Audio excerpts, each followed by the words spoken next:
காணாத கண்களில்லை, காணாமல் நாளது நகர்வதில்லை.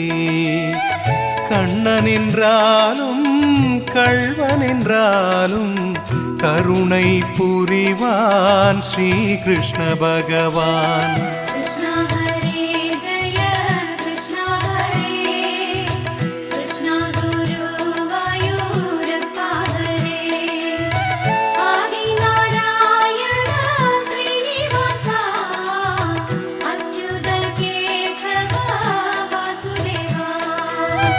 அழகிய கண்ணனின் அடிதனை எண்ணுவர், அவனது தொல்லைகள் அனைத்தையும் தாங்குவர்.